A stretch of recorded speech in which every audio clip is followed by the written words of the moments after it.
How do I want to start this? Just like turn to the camera. Hello and welcome. It's been a while, hasn't it? Yeah, so for the first time in a while, hello. Welcome to Jimothy Listens. My name is Jimothy. Pronouns are whatever would be funniest in the moment, or if that's too much pressure, because I know a lot of y'all are really not funny at all, they them works too. Let's address the elephant in the room, that being my absence. So yes, I know that I have not uploaded anything on this channel in about 6 months, at least as of when I'm recording this. Who knows how long it'll take to edit and get out there. But I'm back, I'm here. And in those 6 months I was away, I also did not listen to any new K-pop releases. My brain was like, no, you have to react to something, you have to post a video, you can't listen to it, you have to... It's a mess. It's a mess up here, just like Carly Rae Jepsen said in Heartbeat. And speaking of it being a mess up here, as there's a lot to talk about in this video, you can see how long it is. I kind of forget a few things, and so that's why we have crusty Jimothy here, who is going to chime in occasionally to just fill in bits that I've missed. Anyway, back to hot girl Jimothy. But eventually we got to the point where I was like, okay, that's not gonna happen. Let's start listening to stuff. That was about beginning of February.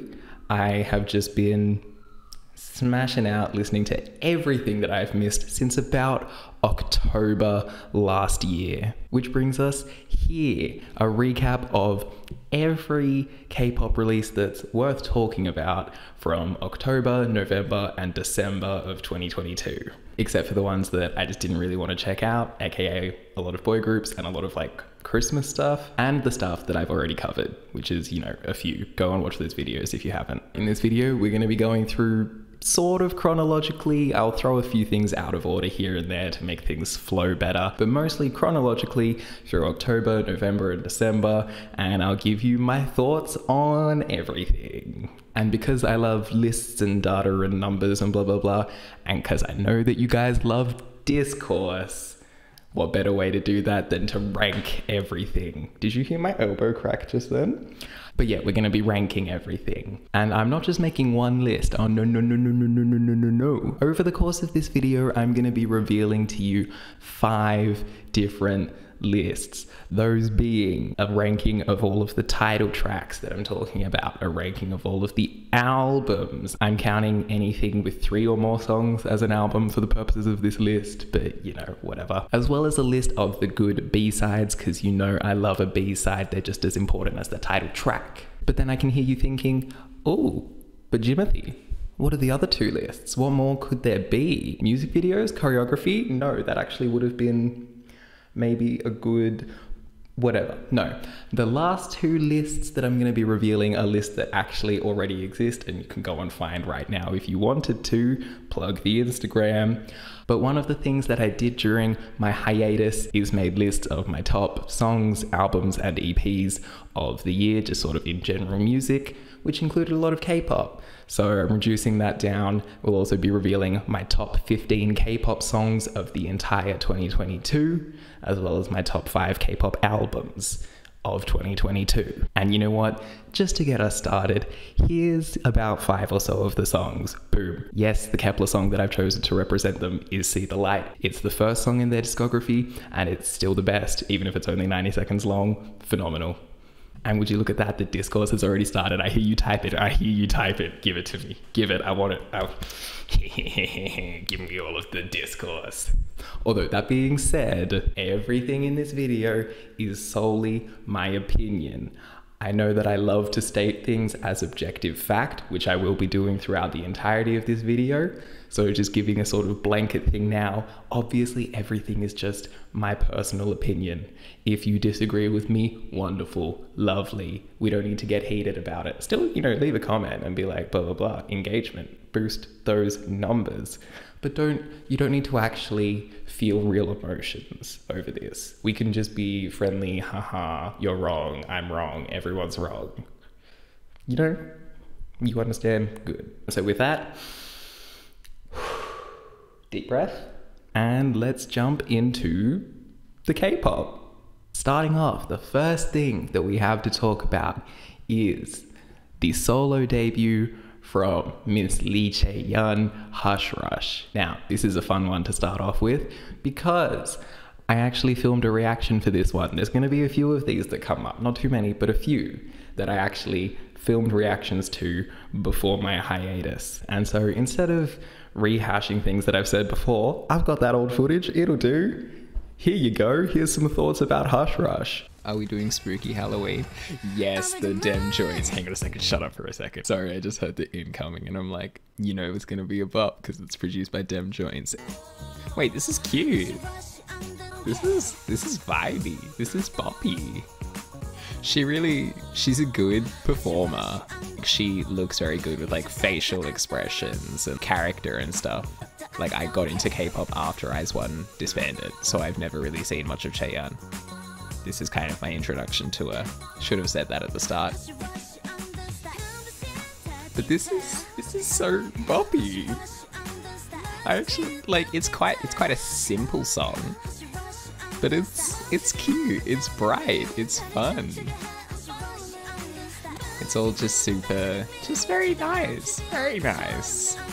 I don't know why I was expecting big hardcore over the top. I think because that's a very popular sound at the moment, and also Chaeyeon sort of being known as a very good dancer and stuff, I thought they would give her a song that's kind of gonna have very impressive choreography and like over the top blah blah blah to kind of show off that for her solo debut as well, but no.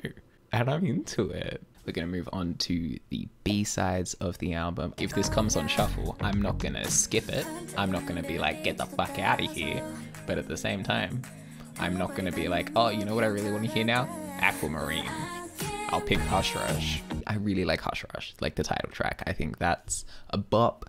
The B-sides are kind of just like slightly less interesting versions, except for Same But Different, which is interesting, but then just ends like halfway through the actual song. So yeah, Hush Rush, underrated. Y'all did it dirty. That's a bop. That is an absolute bop. It might be that it came out towards the start of the summer here in Australia. You know, sun was shining, it was hot and warm, and I was going around like, I don't know the words. Like summer, everything good and fun. Like I don't know why they released that song in, like that was a Halloween thing, wasn't it? So that was a bit questionable, but the song bops. And you'll understand that when it gets to summer over where you are. Now sure, the B-sides, forgettable, but Hush Rush did what it needed to do, and I stand by that. It's a bop. So in terms of ranking, I actually literally in between the last cut and this one, may have adjusted the rankings a little bit because I'm thinking about Hush Rush and how much I love it. I don't know if I'll regret this, but Hush Rush, 9th place. We're starting off in the top 10. It's big things happening. The album, however, well, it's only one place lower. It's in 10th.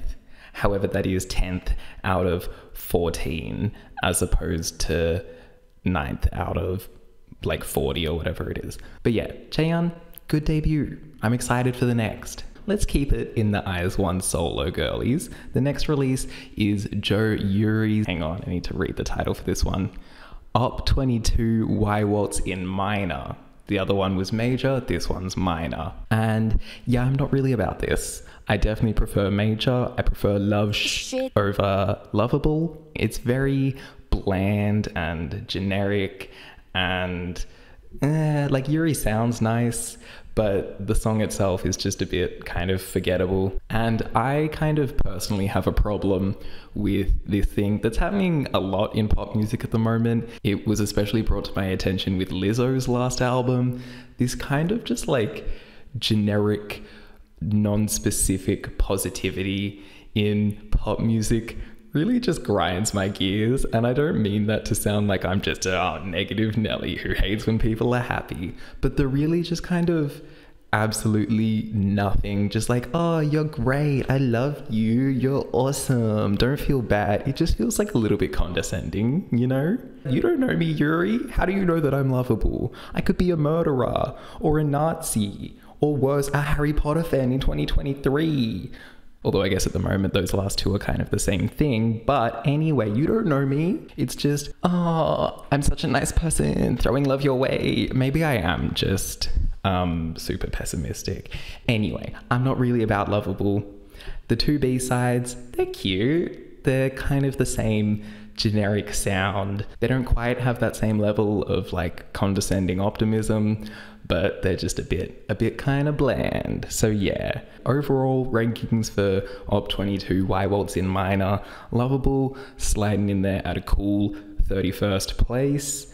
And the album itself, because it's 3 songs, I'm counting it as an album, even though it's technically a single release. Like I said, this is just how I'm doing it. The album's going in there at 11th, just one under CHAE.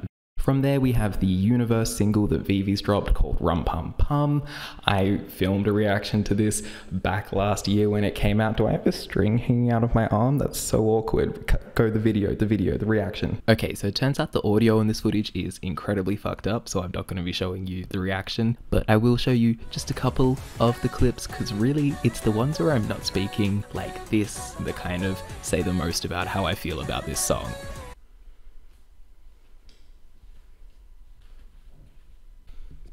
Okay, fixed. Anyway, yeah, so Rum Pum Pum, the song, I couldn't tell you how it goes. All I'm thinking is, wow, they're so hot. But also the song's like fun enough too. But yeah, it is a bit of a step down from their previous stuff. If we take a look at my albums of the year list, ooh, we can see that right here in first place is VIVIZ's Beam of Prism. Yeah, I gave that my #1 K-pop album of the year. It was my #2 EP of the year, full stop. #1 K-pop album of the year, Beam of Prism. Oof, oof, delicious. So yeah, Rum Pum Pum, a bit of a step down from the best K-pop album of the year, but still slides in at 19th place. From here we have what is kind of, I think, like the re-debuted name change thing. It's Alice's Dance On. Now this like name change whatever thing, I never knew IRRIS, so it doesn't really matter to me. I just took this as, hey, let's check out a new group, and it's a bop. It's a bop. Like, it's nothing special. Dance On is just kind of your classic bright, catchy dance pop track that everyone loves doing at the moment. Bit of like, you know, a disco throwback in there. It isn't reinventing the wheel, but it's fun. And it manages to dance its way into 16th place. And I love that the video uses the diner set that we're gonna revisit a few more times in this video. So start your counter there for diner appearance #1. And also in the video, some like questionable director choices in terms of like shots and framing that made me feel a little bit uncomfortable, but you know, that's kind of K-pop, isn't it? Now, Alice being a group that I didn't really know at all before this, we run into something that I did while listening to these tracks just to, you know, stop me from going insane and to mean that I actually did get through them at some point. For releases and for groups that I was kind of like, oh, I don't really know what this will be, just check it out. I made it a rule to just check out the title track, and then if that's fun, check out anything else that they've got going on. So we'll see, there's a few things that we'll get to later where I listen to the title track and then go, yeah, okay, that's it, moving on. This isn't one of them though. I like Dance On, so I checked out the B-side, which is Lavish Light. And Lavish Light? That's a serve. That's a serve, that's a bop. It's got that, you know, like nice thick bass, but real like breezy, airy feel. It's a lot of fun. It's a little bit disgusting in the best way possible. I really like Lavish Light. So much so that it is in fact gonna be our first entrant onto the notable B-sides list. So hell yeah, good job, Alice. Excited to see what you guys do next, cause banger. Moving on, we have the debut from SSERAFIM / the little subgroup Acid Angels from Asia. They debuted with the mini album Access, and I actually did listen to this back when it came out, but I did not record a reaction to it. This was one that I actually just listened to for the heck of it. But I was gonna record a video about it anyway, but didn't get around to it because this album has something very special going on with it. And by that, I don't mean like, wow, it's so good. I mean, this is the only K-pop release that I've ever heard to have atrocious mixing. Like, Okay, let me not get too ahead of myself. Let's talk about Generation first, and then I'll get to the mixing a bit later. Generation, the title track, is fun. It's giving that nice like nostalgic feel to sort of like late 90s, early 2000s that's kind of, you know, coming into trend at the moment, that like Y2K kind of thing. I think that the like la la la la la melody is very catchy. I think it's cute. I think it's a lot of fun, although it is just kind of doing what NewJeans is doing and not quite as good. So there's that. Like, there's a reason that NewJeans' Attention came in 6th on my year-end list, and this didn't. In fact, Generation is sitting at 17th place on the Kpop Katchup list. But now we have the album, because oh boy, the album. Like I said before, the mixing on this album is, you could say weird, I would say bad. I think what they were going for, because this subunit is Acid Angels of Asia, they wanted like a sort of acid sound where things are a bit like trippy and like layered and a bit fuzzy, but it just sounds messy. It's just a mess. There are moments where it works. I think Generation and the B-side Rolex, which gets in the B-sides list, actually are kind of improved by the mix. It sort of helps create that nostalgic feeling of like things washing over you. The memories might be a little bit faded. I think that works. For the other tracks, not so much, and especially the track Dimension. Ew. You literally can't even hear the vocals on that song. Who thought that was a good idea? Who let that get released? That's disgusting. This is the first time that I have listened to a K-pop song and thought that engineer just needs to be fired. I know that a lot of y'all love to complain about mixing from different songs because you're like, oh, it's like noisy and like y'all said that Venpara was badly mixed. Y'all are wrong. I know what I'm talking about. Those are fine. This is awful. And so because of that, the album goes in 13th place. Stinky, stinky. Up next, we have a little just sort of solo single from Mamamoo member Hwee called Sunny Shower.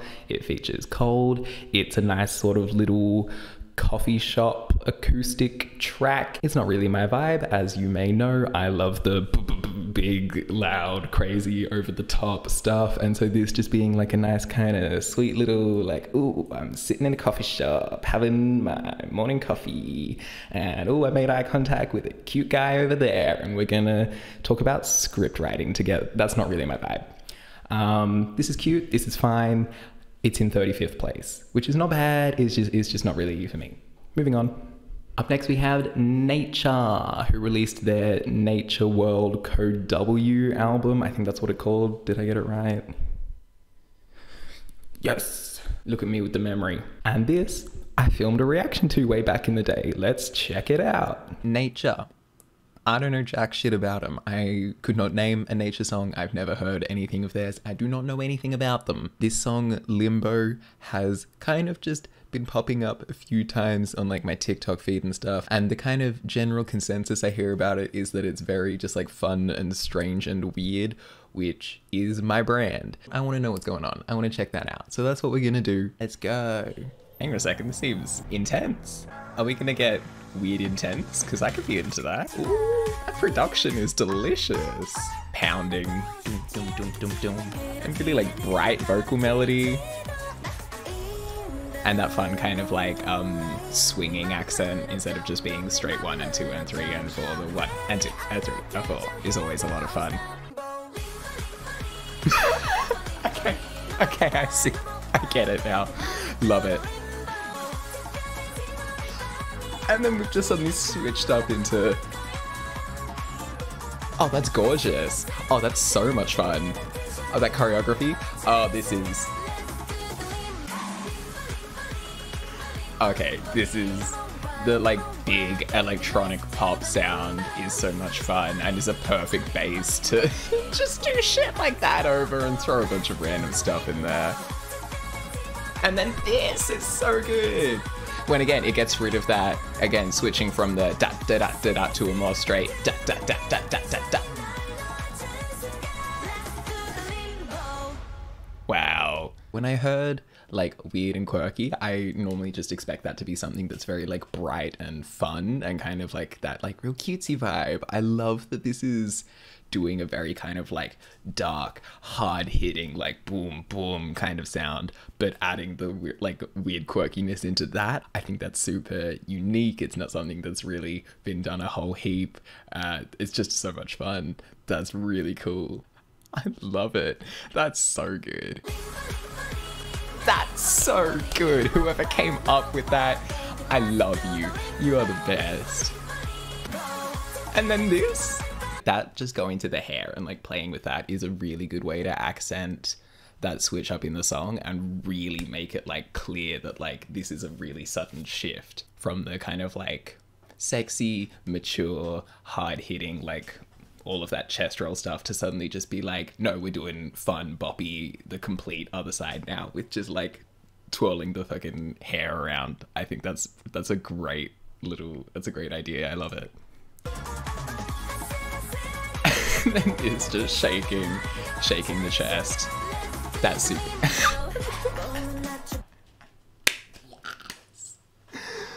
That might be one of my favorite little sections of choreo I've seen this year, is just them standing there and going head and chest. Okay, that's really hard to do sitting down. Chest. And then chest the other way. And then just boom, boom, boom, boom, boom. Let's get onto the album, Nature World Code W. Starting off with the first B-side, I'm Done. Yeah, that like reggaeton kind of chorus. That's fun. Nice little instrumental section. I'm into this. Obviously, it's not as like immediately breathtaking as Limbo, but this is not bad. I'm into it. I'd love to see it kind of just like crank up the kind of scale a bit more, maybe like in towards bridge, final chorus. That's a fun song. All right, on to track 3, YURI. This is kind of giving that like big, bright, fun pop song, but it has that like strong and rough and deep bass that gives it just a bit more grit than sort of a standard like bright, fun pop song. It's nice. Yep, this is for me. This is my shit. This is a bop. It's like driving a monster truck through a field of sunflowers on a bright sunny day. That's kind of what like this whole album so far is giving. Ooh, oh, key change. Okay. Now on to Rika Rika, the older track. That goes hard. That's kind of disgusting with it. Ew. This huge pre-chorus?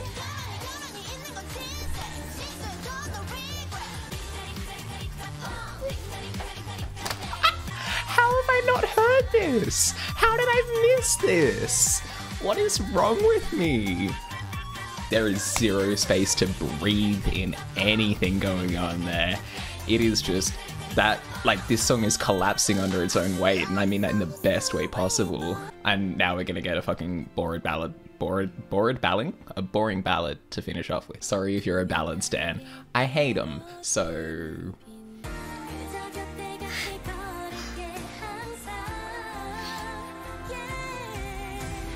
And that is Nature World Code W. So yeah, I really like Limbo. I think Limbo is a ton of fun. I still am bumping that today. So Limbo, 5th place. Top 5, baby. Top 5. That's where it goes. It's fun. It's just everything I love. The album, as you could see in that video, I was hype about it. I haven't really listened to any of the B-sides or even like Rika Rika in the months since then. So it's kind of... It's not quite like best album material, but it slides into 5th place on the list. I like it. Good things, good job Nature. Excited to see more from you. Up next we have Dream, the Japanese single from 17, and this is like a nice, light, fun, groovy, funky, vibey kind of track. It's chill, it's vibey. It definitely doesn't need a rap verse in it, but that's K-pop. But yeah, it's nice. It's dreamy, it's vibey, and it lands in 23rd place. Following that, we have CRAXY with their track Poison Rose, little single that dropped. Now going into this, I had no clue who CRAXY were. I had never heard of them. And I was like, oh, you know, it's a girl group, we'll check them out. Imagine me looking for this and just finding that at the time I watched this, all of CRAXY's social media was empty. Their YouTube channel, empty. Their Instagram, empty. Their TikTok, empty.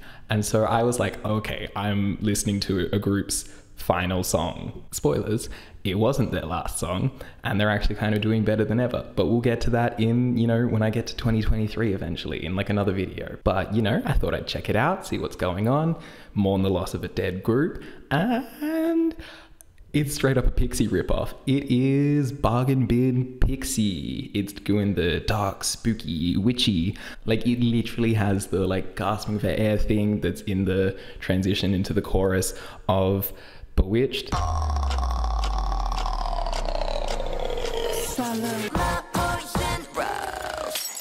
Like, it's straight up bargain bin PIXY. But before you get mad at me and start typing your little comments, I love PIXY. I adore PIXY. So much so that their album Reborn, boom, number 5, my 5th favorite album of last year. So even bargain bin PIXY still slaps. Still a banger. I really like Poison Rose. And so because of that, it managed to score itself 22nd place.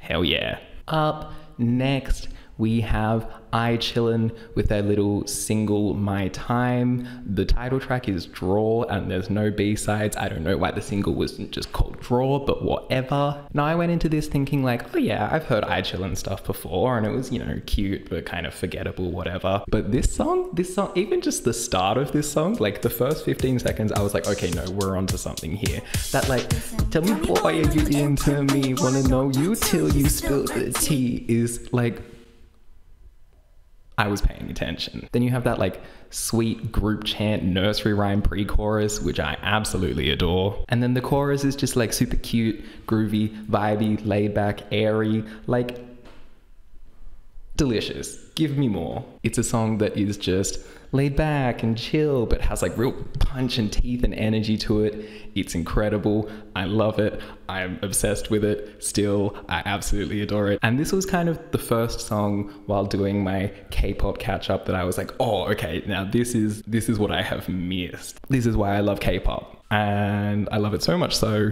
the Draw comes in at 2nd place. It's second. It's the second best song that was released Q4 2022.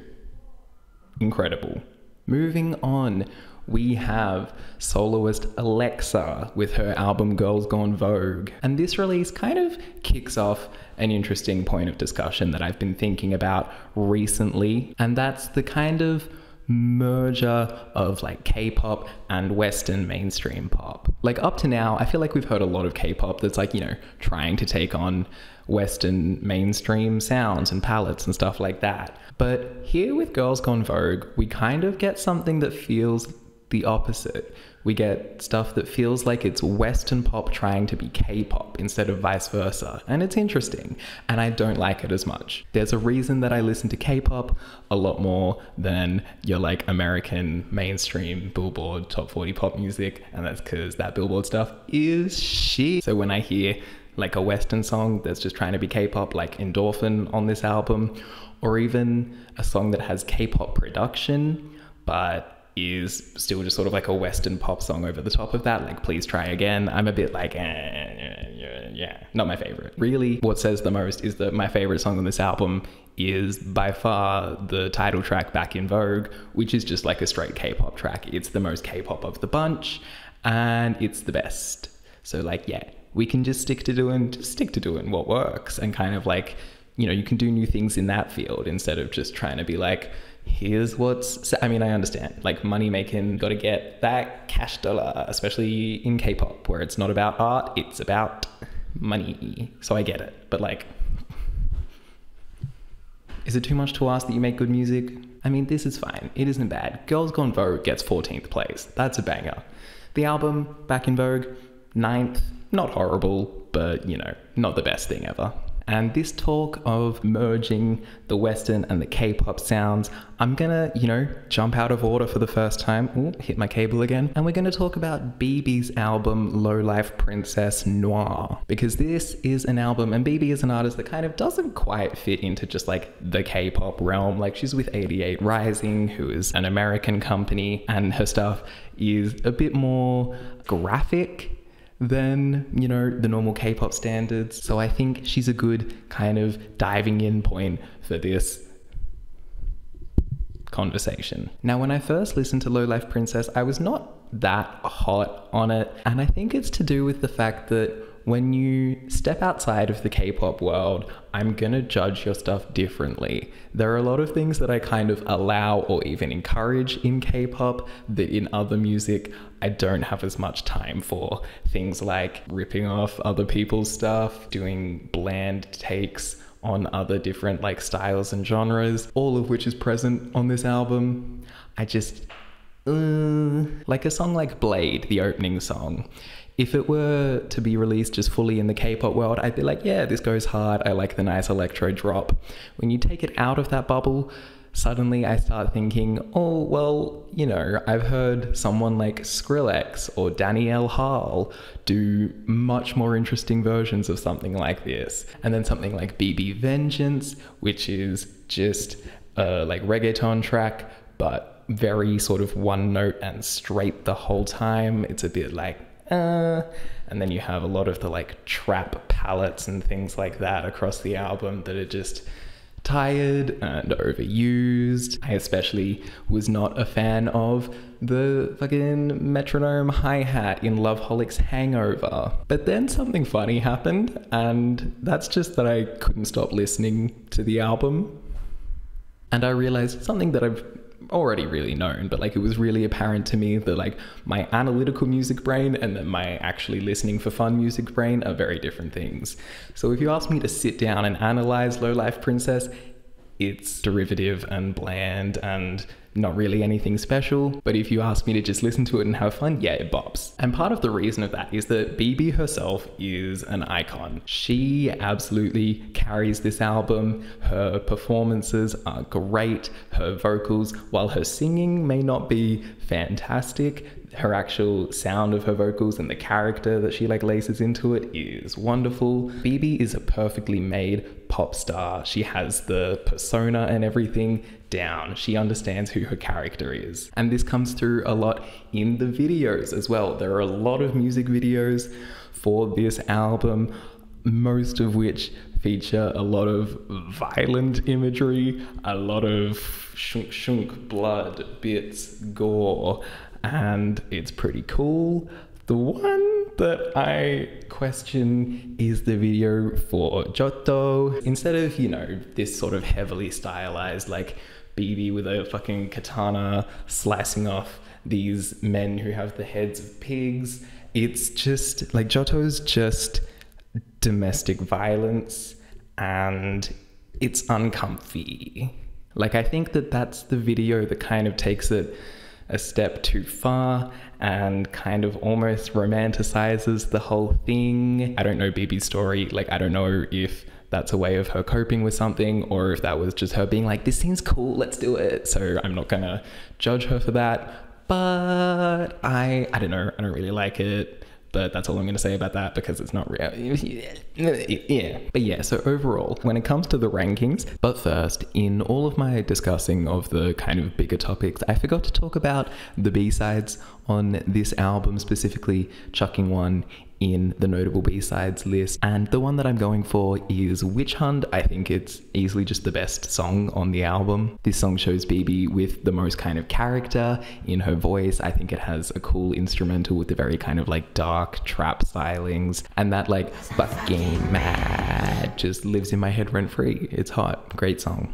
Also shout outs to Wet Nightmare and the actual title track Low Life Princess. They slap too. So yeah, I know that I've done a lot of shitting on Low Life Princess just then, but when it comes down to my enjoyment of it, it's the best album that I listened to in the catch-up, which isn't really saying much. I didn't really care for too many of the albums that I listened to. I feel like these albums, none of the ones that I'm going to talk about are really like too super strong or exciting, but still, number one, that's hell yeah. And BIBI Vengeance, which I'm counting as the title track, there's like 5,000 different singles and videos. I'm choosing BIBI Vengeance purely because it's the one that was over TikTok. That was the one that I sort of was familiar with or aware of before going into the album. So that's the one I'm choosing.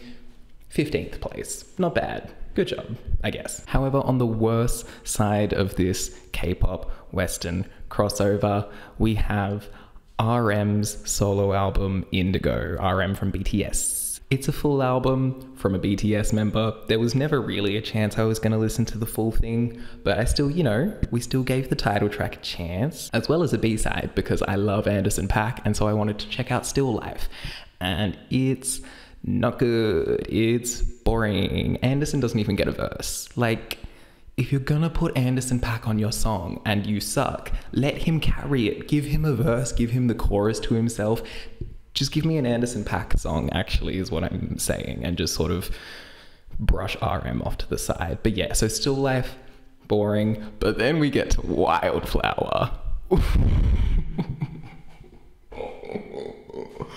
Garbage, horrible, detestable. I know that I have said that everything is just my opinion, and I'm not judging you as a person. If you like these things, this is the one. This is the one where I'm like, not even if you like this song, fine. But if you're like, this is one of the best songs ever made, I cry when I listen to it, I'm bullying you. I am pointing and laughing, ha ha ha ha ha ha ha, because this is abysmal. It's the Imagine Dragons of K-pop. It's this, oh, we're so big and epic and changing the world, and it's so beautiful, and it's just hollow. His rapping and his voice, which sounds so strained, and he's giving it his everything, is laughable. The chorus is hilarious. Like, I was laughing listening to this song. It's it's horrible. And I don't just mean it in my normal way of like, oh, it's just a, you know, hollow, cheap, overproduced kind of sterile pop song that is fine, but just really boring and has no heart. I mean, it's actually bad. Like, the beat is awful. His rapping is awful. Whoever produced it should be fired.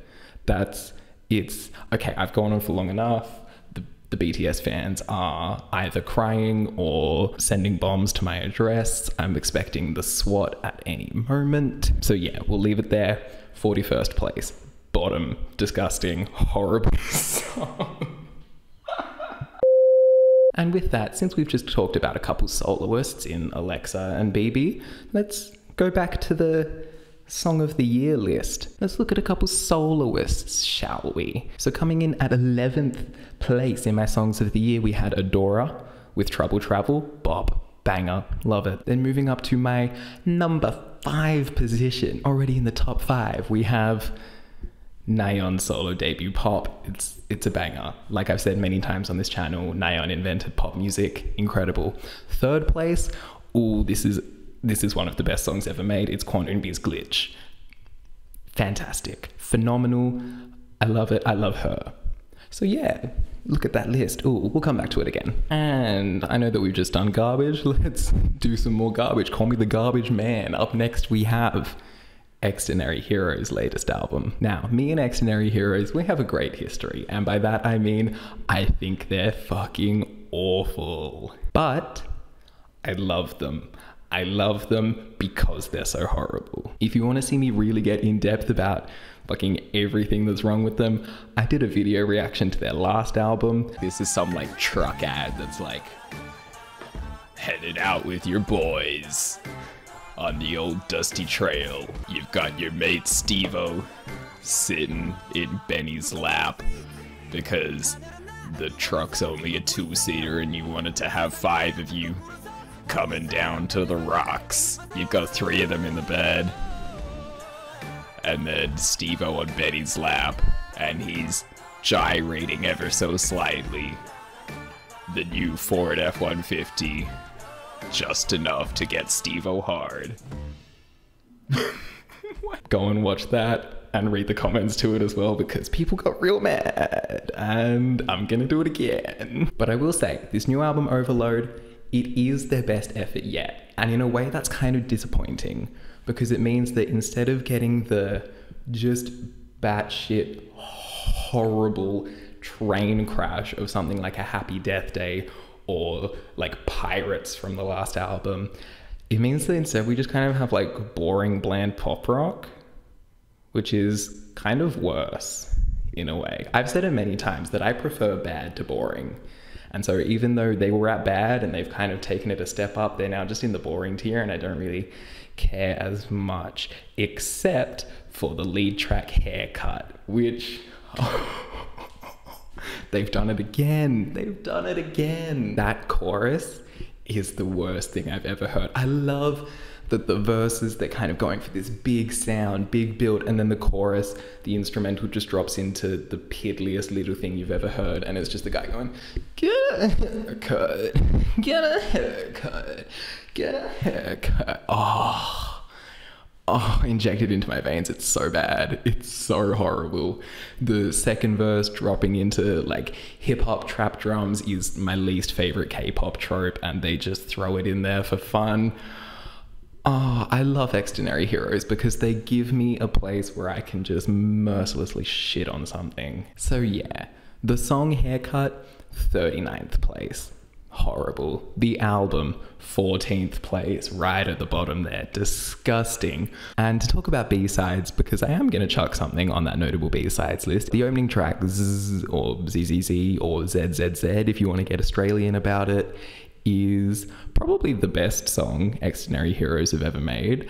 And when I first listened to it, I was like, hey, wait a second, maybe I actually like this. And I kind of like, I put it in my playlist for listening. And then I had a very funny moment where I was just at work listening to music. Didn't have my phone near me, so I couldn't see what was playing. And a song came on and I was like, wow, this is atrocious. This is horrible. This is really bad. What is this? And then finally I went to my phone and looked and saw that it was zzz, and I was like, oh, okay, maybe it's not as good as I thought. Maybe it's still horrible. It's just good by Xdinary Heroes standards. But still, notable B-side. But please, if you're an Xdinary Heroes fan, I mean this from the bottom of my heart, do not get offended. I love them. I love Xdinary Heroes. I am so glad that they do what they do. I don't want them to change, because I'm so glad there's someone in that lane of making shit-ass music. And if you love that, I can see why you would love that. Everything I hate about that is stuff that the mirror dimension of me would love. So like, you go. I have so much respect for Xdinary Heroes for sticking to their guns and just making the worst music that could ever possibly be made. So thank you, Xdinary Heroes. While we're talking about K-rock, let's chuck a couple more in there. And I mean just this kind of like, you know, K-rock things. As much as I'd love to talk about Parannoul, and that album kind of doesn't quite fit into what we're talking about, but still listen to it anyway. It's great. But let's go to The Fix with Rush. Rush is the debut of this girl rock band, The Fix, and it's boring. It's just kind of flat, nothing pop rock.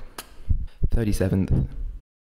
So moving on, let's talk about Rolling Quartz and their comeback Hybrid, which features 2 tracks, Naza Barbara and Sing Your Heart Out. Rolling Quartz are a band that I first heard with their like Fighting EP last year and thought it was pretty average. There were some good moments. Their cover of Goodnight is fun, but for the most part it was just a bit kind of flat and lacking kind of the depth that I wanted. However, these 2 new tracks, they bang. What I love especially about them, and especially Naza Barbara, is that they've decided to inject like fun into it. Instead of being like, oh, we're a rock band, we have to make like serious, hard, edgy stuff. They went, no, let's have some fun. It's K-pop. Like, even though it's rock, we're still kind of in the K-pop world. Let's make it fun. And so Naza Barbara has this real like bright tone. It talks about, you know, going on holiday and stuff. It's super fun and has a lot more meat to it because of it. I really like Naza Barbara. So much so that it lands in 11th place in my ranking list, which is, you know, sure, not quite the top 10, but that's good. That's a good rank right there. Oh, it started to rain. Oh my God, it's so dark. Do we turn on the homophobic lighting? I think we're gonna have to turn on the homophobic lighting. And we'll ignore that noise. Oh, that's the rain. Duh. But yeah, where was I? Rolling Quartz. Yeah, Naza Barbara, great. And Sing Your Heart Out, the B-side. That gets on the B-sides list. That's a bop too. That's so much fun. Good job, Rolling Quartz. Keep doing this stuff. And, you know, K-rock artists, look to Rolling Quartz. They're doing cool stuff. From there, we take another little detour. Oh my gosh, it's time to be real. that's cute. Okay, people are gonna be like, what the fuck are you doing? Because I never actually told anyone I had a YouTube channel, but now that's going on my beat reel. Anyway, where was I? Oh yeah, SSERAFIM. They put out a video for Impurities. So this is a song that I've heard before. I did a reaction to Anti-Fragile, if you want to go see that. Initially, you can see I didn't really care for Impurities. I still kind of don't. I like the song more now. I think because it follows the Hydra and Anti-Fragile, it's like, what were you supposed to do? The video, I mean, it's basically just a glorified performance video, but I'm okay with that because the choreography, really nice, really cool. And of course, the 5 of them are great dancers and do it really well. I especially love the little shape at the start when they're just all in that little puddle lying down. I think that looks really nice. I should say as well, I am a dancer and choreographer. So whenever I'm talking about choreography or dancing, I know what I'm talking about. Don't argue with me, okay? Come at me. So whenever I say choreo is good, it adds extra weight because it's a trained professional saying that, all right? And when I say it's bad, you don't get to disagree with me unless you're also a dancer and choreographer, in which case you do, but you're not, okay? So suck it. But yeah, SSERAFIM, they're just great dancers, and so I wanted to talk about this to kind of put that in there, and also gives me a chance to say, oh, if we look at the year-end songs list, I think you'll see that, what's that? In the number 3 position? Yeah, Anti-Fragile, 3rd best K-pop song of the year. Incredible, amazing, phenomenal.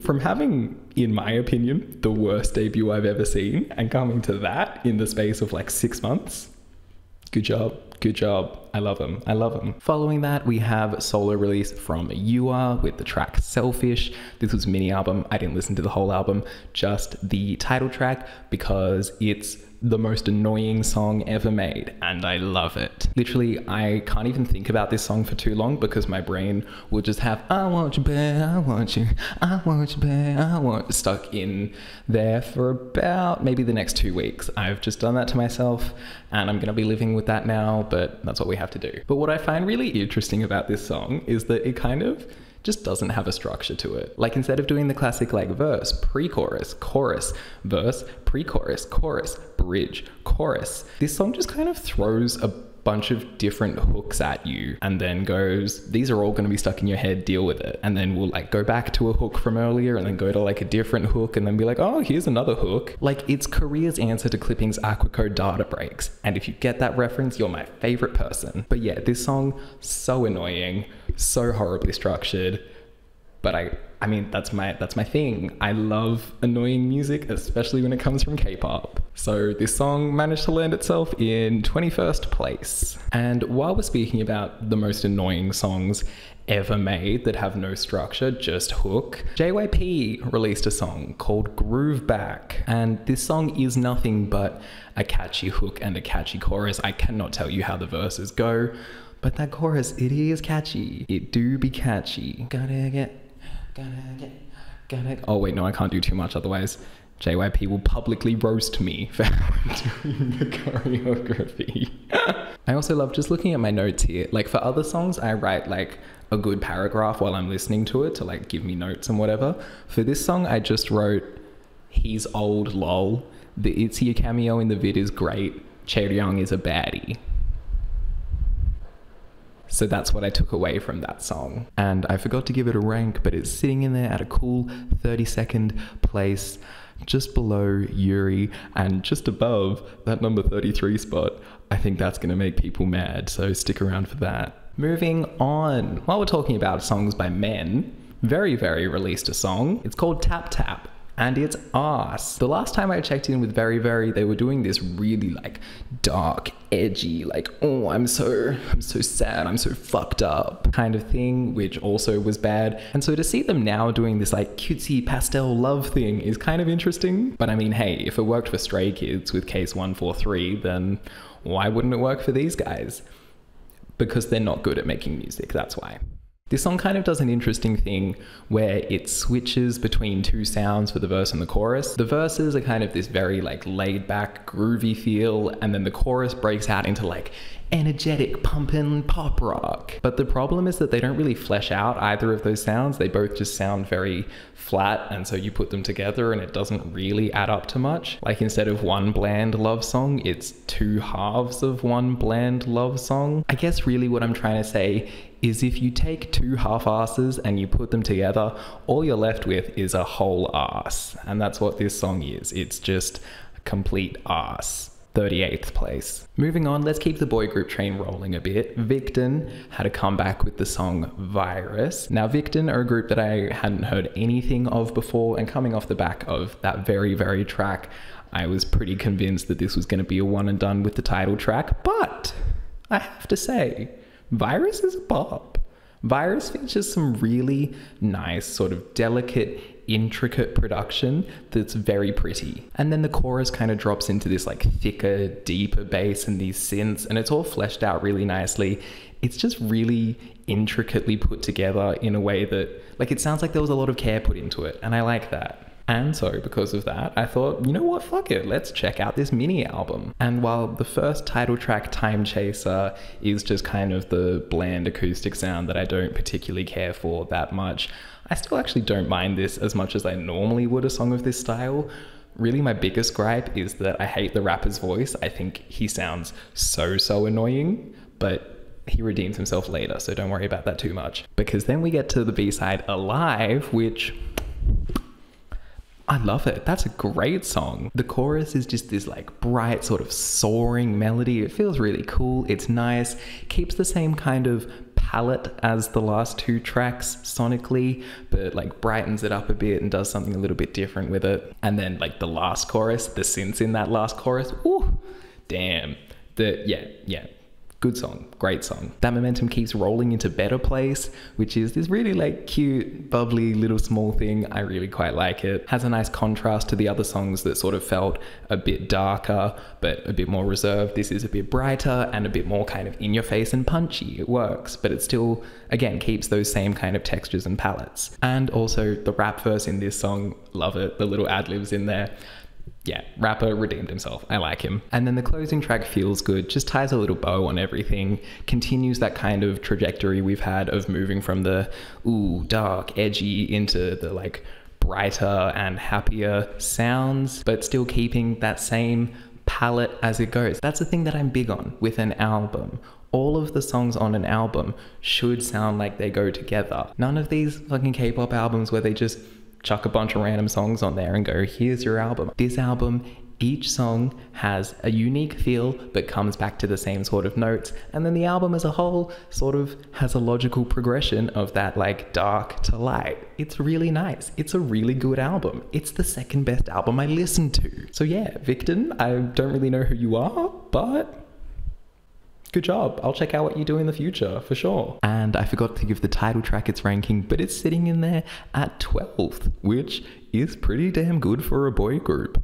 Though, spoilers, that's actually not the highest rated boy group song. I know, who am I? What? And then to finish off this little boy group section, DRIPPIN came out with a full album. Title track is The One, and it's not the one. It's fine. I like the really powerful verse. Like, it's almost got like a breakbeat thing going to it. It's just like boom, boom, boom, boom, boom. But then that doesn't leave you anywhere to go in the chorus. The chorus just feels like a lighter version of the verse, which is, it should be the other way around. And especially because they go for that kind of like soaring vocal line in the chorus, which really just like plucks all of the teeth out of everything they've been building so far, kind of just shoots itself in the foot a little bit. So I don't hate it, but it's not my favorite. It ends up sitting in 30th place. All right, that's enough boy groups. Let's get on to what we're here for. That's the girl groups. How about a girl group debut for you?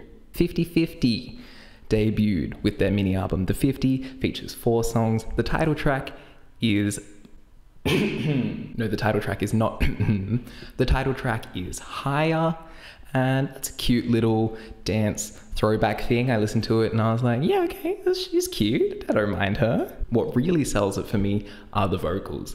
The voices in this group, really, really nice. Like, interesting tones to them as well. They sound unique. They don't just sound like everyone else. I really like the voices, so they really like push this song to the next level. So Higher, you know, ends up making it into 18th place. For all of you 50-50 fans out there, you're going, what, 18th? I feel like it could be higher. See what I did there? But also, let me tell you that, in my opinion, Higher is the worst song on that album. Not worst, because it's still great, but like everything else is just even better. The opening, Tell Me, super fun banger. Kind of a similar thing to Higher in that like nostalgic, refreshing, like dance feel, but I think Tell Me just has a bit more personality to it, and especially the rapper. Oh, I love her voice when she's doing that. Would you do it like that? Tell me would you do it like that? And the little like, hey it is in the background. That chorus is delicious. And again, the voices of all of the members really push it. I think Tell Me is so good. The closing track, Login, is the group sort of just proving that they can do a bit of like a heavier girl crush sound as well. And while I probably prefer the kind of lighter, dancier stuff, anything that has an intro like this has my attention, because that's the most disgusting thing I've ever heard. The song itself, catchy, fun, like it. That little like Billie Eilish bad guy switch up at the end of the song, delicious, disgusting, like it. And then you'll notice that I've saved one track for last, which actually should have been the first, as it was kind of the pre-debut single, is Lovin' Me. But the reason I've saved it for last is because what a song. Getting it out of the way, that's the third place song right there. That's number 3. That's, ooh. Technically, it probably shouldn't even be in the list because it's not like the title track, but it had to be in there because it's a title track-ish and it's that good. I'm obsessed with the doo-doo-doo-doo, doo-doo-doo-doo-doo, doo-doo-doo-doo-doo. Love that. Again, their voices, amazing. And then that pre-chorus where it basically does that, what's that Zed song, Stay, with Alessia Cara? Basically does the like pre-chorus out of that with the kind of layered computed vocals, which is the simple like in the background, but it does it in like a really kind of dramatic and like, oh, this is so like emotional, that kind of way. I love it. I eat that right up. Nom, nom, nom, nom, nom, nom, nom, nom, nom, nom, nom. And then it just bursts into the chorus with the huge vocals and everything explodes. Oh, it's delicious. Oh, it's so good. I'm obsessed with Lovin' Me. That is such a good song. Wow. So yeah, 50-50, great debut. The album, The 50, lands in the 4th place spot. I'm excited to see what they do next. And actually, I've seen Cupid blowing up everywhere. Haven't listened to it yet. I'm not up to it yet, but we'll get there and I'll tell you what I think about it when we do a video for 2023. Now, thankfully, so I can catch my breath after thinking about Lovin' Me, the next one is one that I filmed a reaction for back when it came out, and that is Secret Number's Tap. So take it away, old Jimothy. Secret Number, I first heard earlier this year with their song Dumchita. Absolutely love it. I'm pretty sure I even called it at the time the best Blackpink song of 2022. Let's get into it. Ooh. That's a fun sound. I like those dresses. I want one. Almost sounds like a summery electropop kind of. Ooh, big kind of like bass in there for that pre-chorus. This is interesting. Where is this going? Let's see what this chorus does.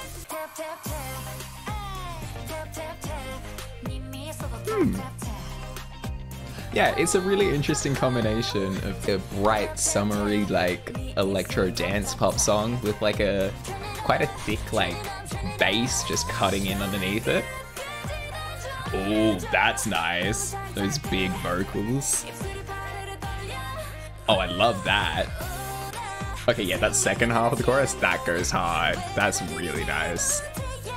Yeah, it feels like they're really trying to like, they've got like 2 different songs they tried to mesh together and it like doesn't quite work, but I think that makes it sound really interesting. That kind of plucky synth melody there is giving like Dua Lipa's Fever, but then you have those like big bass hits out of something that's like much more like darker and aggressive.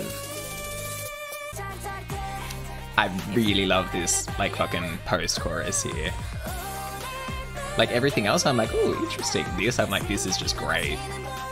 Hell yeah, let's go Secret Number. The key, she left the key behind. Hang on a second, let me quickly Google something before I finish that sentence. Oh, okay, you know, she's literally my age. Suda? That's one of the hottest people I've ever seen. This seems like one of those songs that like when I first hear it, I'll be like, yeah, whatever, but I'll just like keep listening to it. And then in like 2 months time, I'll be like, you know, this is the best song ever made. And that it did. I love Tap now. Like I was like, oh yeah, that's cool before. I mean, you saw that, I don't have to tell you. But now I really, really like Tap. It's 4th place. It's in the top 5. It's there at number 4. Would you look at that? We've almost revealed the whole top 5. There's just number 1 left. Oof. I didn't even plan it like that.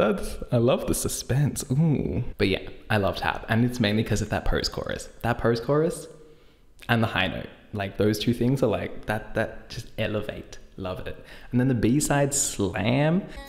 Oh, immediately. Love it. Immediately. That's amazing. Big, heavy, loud kind of, but also very just like cool, laid back, groovy. That's gross. That's so gross in the best way possible. I can tell whoever produced this, they were listening to it in the studio like with a smug smile on their face like, yeah, this is hot. And they're right, it is. Yeah. The BIBI reference? It was all a dream? Do you write your own verses, or did someone else write a BIBI reference for you? I don't know the members' names. Oh no, Ginny. Ginny is the rapper, isn't she? Good job. Look at you, putting a fucking BIBI reference in your own verse. She knows her shit. There's not like a heap of like different elements to this song that make it crazy. This is just like a super solid central idea of like gorgeous beat, fun vocal melody, just...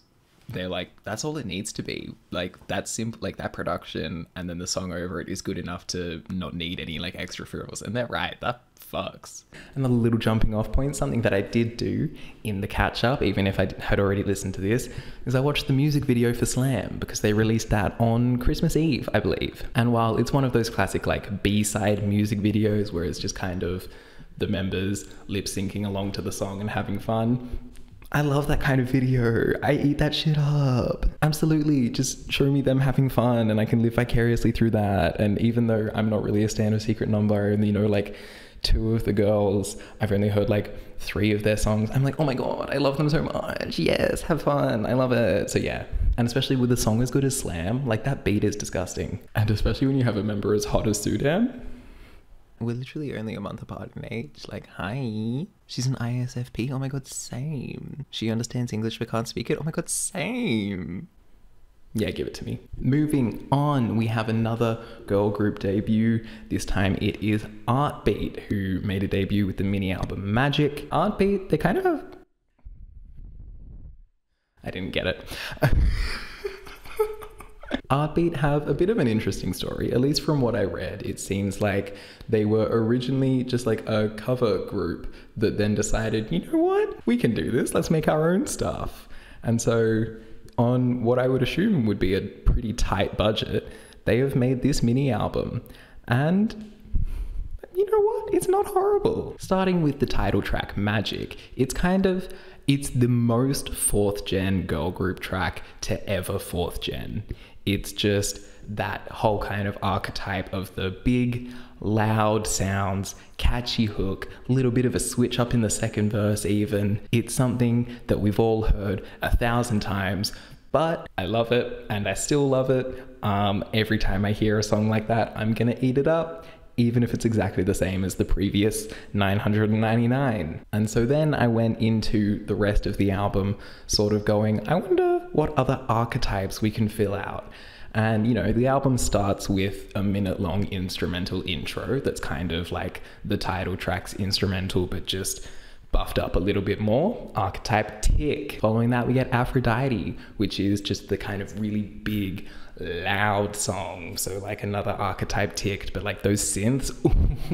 Ooh, I like those synths. I Love You So Bad does a kind of futuristic, bouncy synth kind of thing. It's essentially Kepler's Mask, but a bit less stylish. But it is catchy and sweet and starry, and so I still really like it. It's a little bit sad how easy it is to make me like a song like this or like songs like this.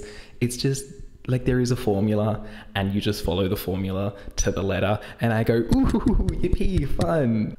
The monkey brain, you know. And then there's the final track, Crystal, which actually has some pretty whack mixing.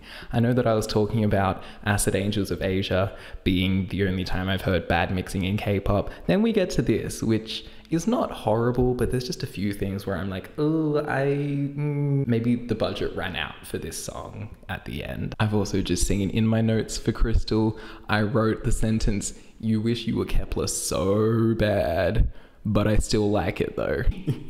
Which is kind of, yeah. Overall, for Magic, the analytical part of my brain goes like, oh, it's formulaic and a little bit like hit and miss technically, and some of the vocals aren't perfect, but like the animal brain just goes like, yes, big loud pop sounds, gimme, gimme, gimme. So yeah, I like it. I think I forgot to rank Magic. It's in there at 25th, and the album, also called Magic, 8th place.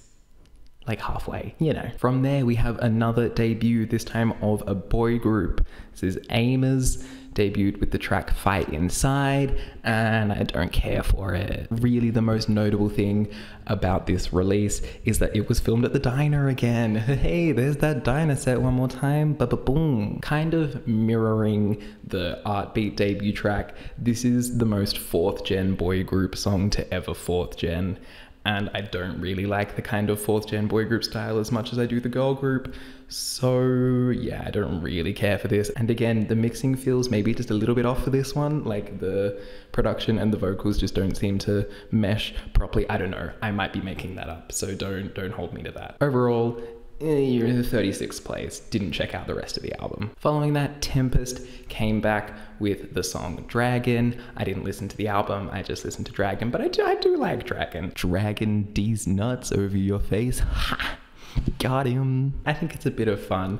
I always love a group chant, and so that loud chorus that kind of really strips away a lot of the instrumental and just features a lot of voices yelling on top of each other, I really quite like that. Overall, not a bad song. I like the energy. My ankle just cracked. The production is done well. Yeah, it's not bad. It sits there at 24th. From there, we have mini album from our queen, BoA. Forgive Me is the title. And Forgive Me, that title track, is kind of a little bit underwhelming. It's not horrible. It's, you know, big, energetic, boom, boom, boom, but just kind of, especially from SM's standards, doesn't really do anything all too interesting. But that's fine, because luckily the B-sides actually kind of bring some heat. Zip, while it has a bit of a more refined sound, is a bit more stylish and a bit more unique, and I really like it. Kind of has that nice like rolling bass to it that I think is really interesting. I also quite like how the song, you know, builds over the course of it, and BoA chucks in actually a pretty decent rap in there as well. And the other B-side that really elevates this is the track Breathe, which is hard hitting to say the least. It just has these big stabs of bass that, oh, it's heavy, it's crushing. It's literally like someone is like sitting on your chest and then being like, breathe, and you're like, I can't. And I love just how like crunchy and compressed all of the production is. It's huge, it's fun, I really like it.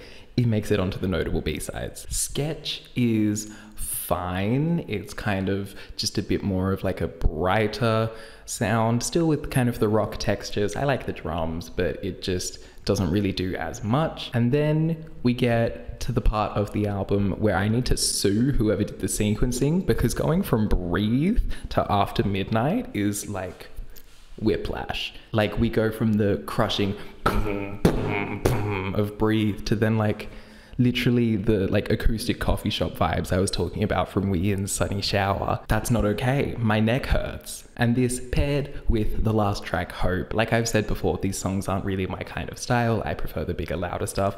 But BoA's voice is really nice, and so she carries them to the point where they're, you know, they're nice. Overall, Forgive Me is maybe not quite up to the standards that I usually have for like SM releases. And even by BoA 2022 standards, it's pretty unremarkable. Like earlier in the year, she put out The Greatest, which is a banger of a track. And right at the start of the year, she was a very big part of Got the Beat's Step Back, which was my 7th favorite K-pop song of the entire year. But still fun, nice. Title track comes in at 20th place and the album at 7th. Following this, we come to something that was very fun for me to listen to in March, and even more fun to be talking about in April, or whenever this video gets released, and that's Christmas music.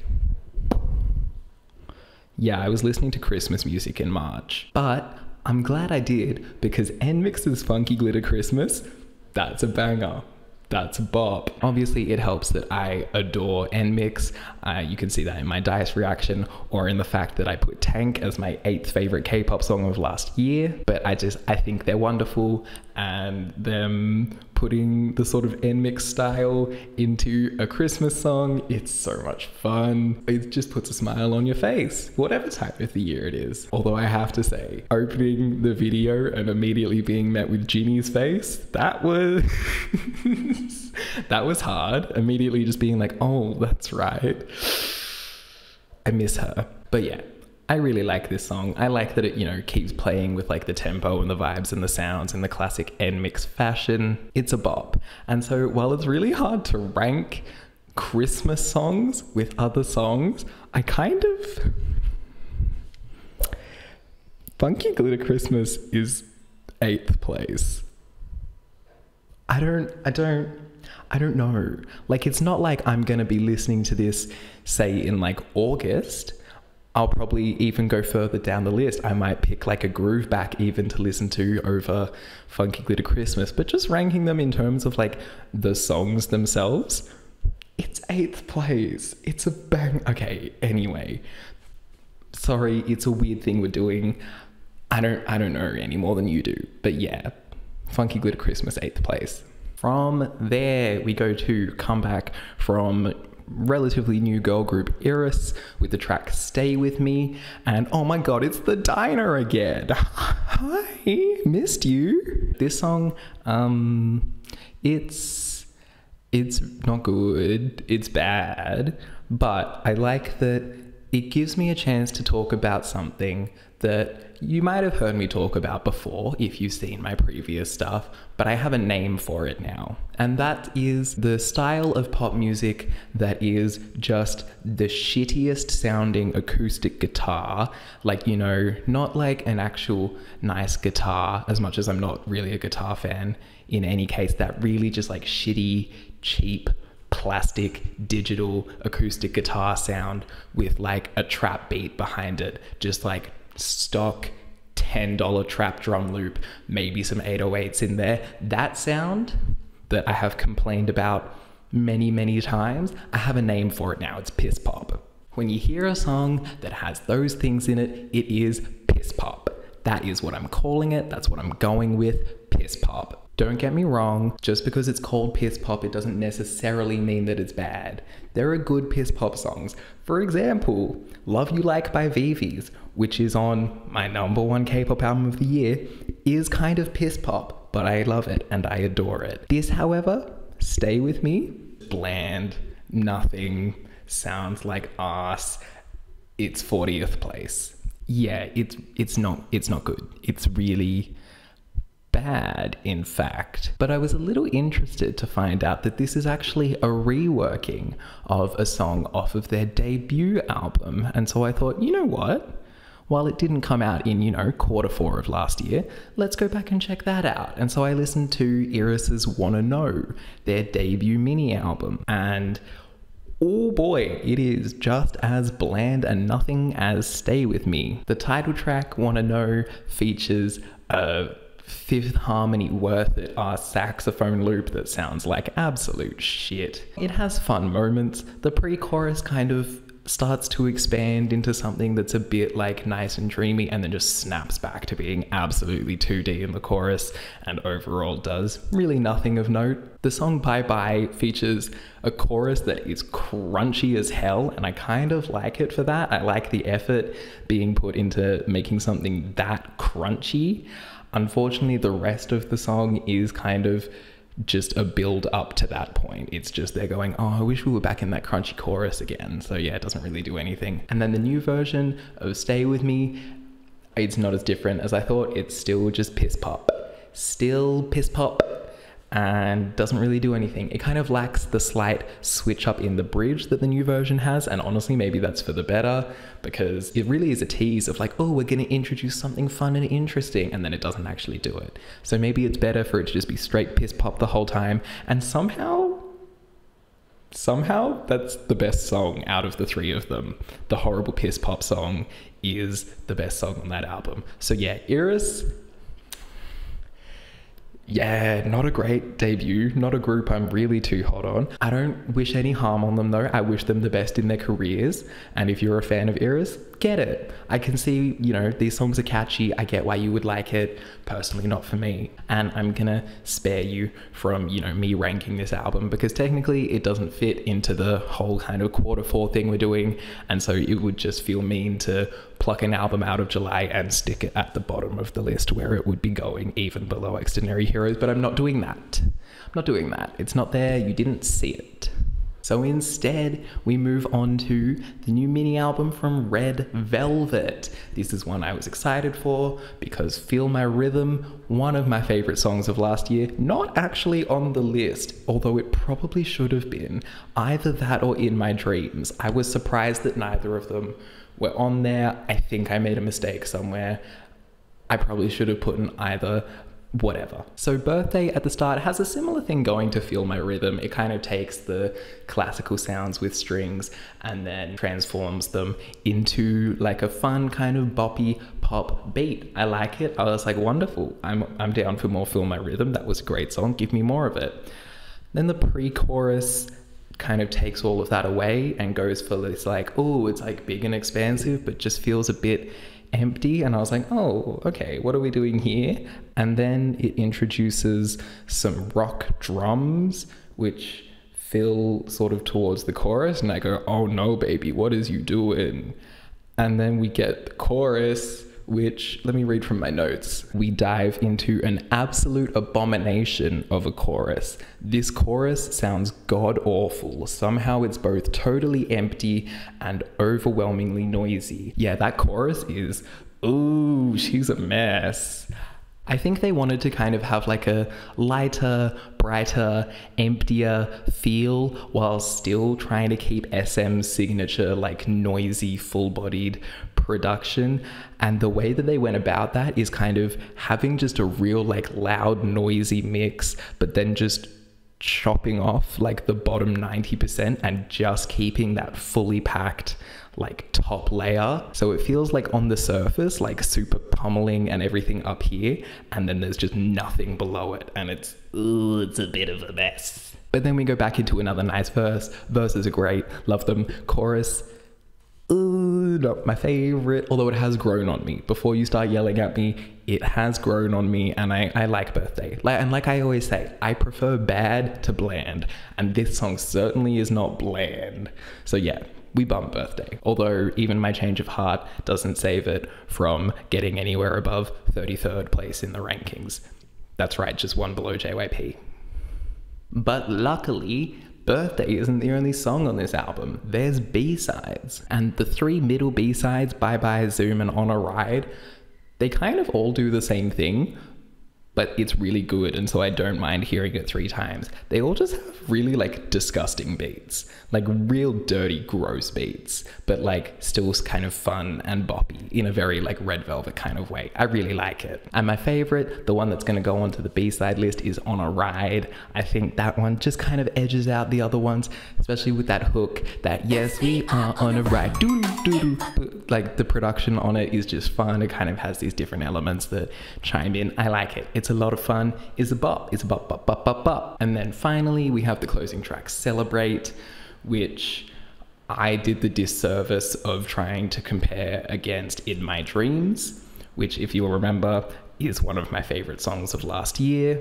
Celebrate, no. And it's purely because Celebrate is going for a more laid back end of the night. Like, the birthday party is over and people are leaving and you're just kind of like, oh, okay, we can breathe out now, which is just a bit less kind of interesting and fun than In My Dreams with its just pummeling, blazing chorus. Overall, Birthday is actually not a bad album. As much as I shat on the title track, I actually do like it now. The B-sides are fun, and the closing track is still good, even if it's not as good as their last one.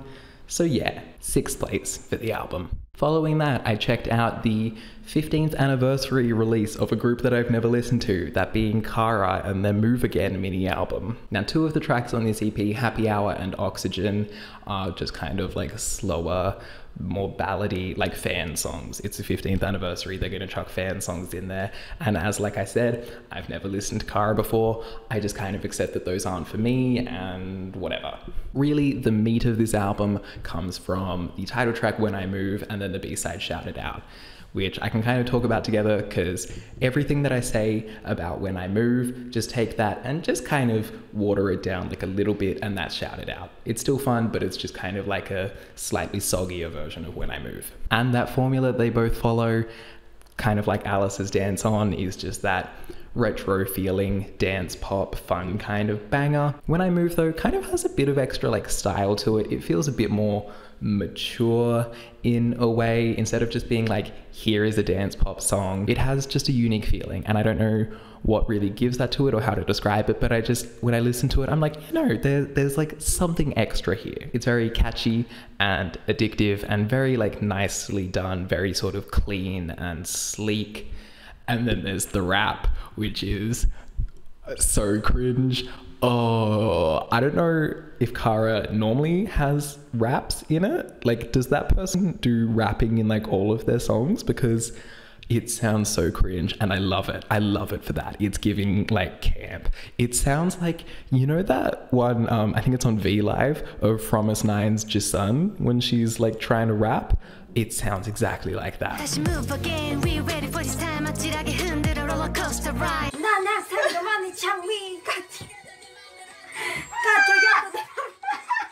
You see what I mean? Like but that rap is cringe, and I mean that in the best way. I honestly think that elevates the track in my rankings, and it sits at 13th place. And the album sits at 12th. Another thing that I forgot to say, but I do want to mention, is the really touching tribute in the video for one of the members who I believe passed away a while back. I don't really know the situation. I only know it's a thing because of the tribute they paid with the empty mic stand there at the end of the video. That's really sweet, and also made me think of Injury Reserve's Knees video, where they do a similar thing with the empty mic stand and silhouettes to commemorate the passing of Groggs, and that shit made me cry the first time I saw it. So Kara making me think of that got a little bit emotional. But yeah, I just thought that was really sweet and I wanted to mention it. Moving on, we get to one of the comebacks that I was most excited for, and that is ITZY's Cheshire. And, you know, just excited because I love ITZY. In my opinion, they have the best discography in K-pop. And so I was excited to see going into this if I would still think that they had the best discography in K-pop. And spoilers, they do. Now, the title track Cheshire is kind of a slightly different vibe for ITZY. They normally like to go for kind of big, loud sounds. Cheshire is a little more, refined and sleek and a bit more like catty, to, you know, make a pun about it. Really, it's a grower, and not just in terms of like the more you listen to it, the more you like it, but even over the course of the song, they kind of just introduce new sections and elements and sounds that just kind of slowly build onto the song. The first verse and first chorus, you're kind of like, okay, I see, I get it. And then when they go into like Yuna's bridge or like the final chorus, and things just get a bit like bigger, interesting. It's very subtly done, but like I see it, I notice it, and I like it. And also it's just catchy as hell. That la la la la la la la la la la la. Yeah, it's catchy, stuck in my head for days, into it. Then we get to the B-sides, which are also pretty good. Snowy is the one I'm chucking on the B-side list. I think it is very fun. Really fits the name Snowy. It does feel kind of cold and icy and glassy. It's just a cute, fun bop with a little bit of like bratty, nasty energy to it. I like it. And then Freaky is another really fun track that kind of almost has like a 2000s diva pop or like R&B kind of song to it, which is strange to say because the production doesn't feel like that in any way, but the actual kind of song melody and stuff, I don't know, gives me those kind of vibes. But I love the just kind of laid back, bubbly kind of production, all of the sound effects used in it. I'm a slut for sound effects. I think that's fun. So yeah, of course I like Freaky. It's cute. And then we get Boys Like You, and let me tell you, I mean, I've made a video about this song, and Boys Like You is, okay, it's not a good song, but it's a great song. Boys Like You is so good, and the more I hear it, the more I like it. Yes, I know that this is just me being like a midzy who will just eat up anything ITZY does, but like it's so much fun, and it's camp, okay? It's silly, it's tongue-in-cheek, it's meant to be stupid, so it's great, it's fun. Overall, I said ITZY have the best discography in K-pop. This hasn't changed anything. The album, that's the third best album I've listened to here, and the title track Cheshire lands itself in the top 10 at number 7. Although sure, I will say it's not ITZY's finest crop of songs, especially coming off the back of Checkmate, which is not only my favorite ITZY album, but also my second favorite K-pop album of the whole year. Incredible stuff that is, you know, kind of hard to follow. So Cheshire, maybe not quite that good, but like still good, still great, still ITZY. Keeping things in the JYP family, we go to, I guess technically J-pop group, but I'm still counting it, NiziU with their Blue Moon comeback. And this is a ballad, so it has a long way to go to get me invested in it. But I actually really like it. It's more than just like, you know, an acoustic guitar or a piano or something. It has nice textures and elements to it. I think the melody is really sweet, and of course I love group vocals, so there's that. I think it's just a really nice song. Sure, it's not the best thing ever, or at least it's not my favorite thing ever, but it's enough to land it in 28th place. And the B-side is cute too. Already Special is, I mean, it's kind of just like an even balladier ballad, but like, it's cute. The production has some depth to it. The song is sweet, and I guess, is it kind of also giving that like lovable, generic positivity thing in a way, but it feels less condescending. I don't know, it's sweet, I like it. Their voices are good too. Now with NiziU, we take another trip back because I realized that I missed one of their comebacks from earlier in the year, that being Clap Clap. Oh, I'm so sorry, microphone, I should not have done that. That being Clap Clap. This is, you know, upbeat pop vibes that I'm looking for. It's just fun. As is the B-side Short Trip. They're both just fun, bright, poppy, boppy bops. They're not going on the rankings because they're from July, but they're cute. I like them. And they kind of supplement the, you know, balladiness of Blue Moon quite well. So, tick. Following that, we find ourselves back in Christmas land. First off, we have Weekly's Christmas song, Happy Christmas, which is kind of just an average Christmas song. It's sweet. Weekly's voices are nice. Most of the time I was just looking at their faces in the video, so I kind of didn't really pay much attention to the song. But like, when Monday is on screen, what else would you pay attention to? So yeah, this song goes in 34th place, but like, it's a 10 out of 10 for their pretty faces, because I love Weeekly and I miss them. I want them to come back, please. Our final Christmas song that we're looking at is the kind of actually pretty big crossover between Red Velvet and aespa for the track Beautiful Christmas. Now, just quickly before we get into this, I realized that I have in my notes like, oh, here is where you can reveal where you put aespa on the year-end lists. And I realized that I didn't put aespa on the year-end list. I forgot Red Velvet and I forgot aespa. Illusion should be on there somewhere. Oops. But anyway, this song, Beautiful Christmas, is really fun. It's really, you know, upbeat, peppy. It's got a lot of drive to it. It's gonna be like, Santa could use this. Santa could use this. I'm sorry, I was just gonna continue, but I couldn't. Santa could use this as fuel to get around the whole year. It just is boom, boom, boom, boom, boom, boom, boom, boom, boom, boom. All of them look really hot in the video, so that's a plus as well. I love that the song features like 10 different high notes for all of the main vocalists across both groups to get their shine. Although honestly, the biggest highlight for me is when Karina just very clearly says it's the best time of the year. There's no why there, she just says best time of the year, and I'm here for it. Once again, I forgot to give it a ranking. Good job, Jimothy. But it's sitting in there, not quite as high as Funky Glitter Christmas. Don't worry, I don't have 2 Christmas tracks at the top of the list. It's sitting in there just at a cool 27. I don't know why I describe everything as a cool. Are there any places that aren't like a cool something? I don't know. They're all cool. Everything, music's cool, isn't it? What? Back to me. Following that, I'm gonna chuck in another one of the little like SM Town crossovers, that being Hot and Cold by Kai, Sulgi, Jeno, and Karina. And this is a song that I really like. It's actually really grown on me the more I've listened to it. It's a cute sort of synthy, boppy, groovy kind of thing. The synth work is really nice. Like, it's got some really tasty, intricate synths in there that I really like.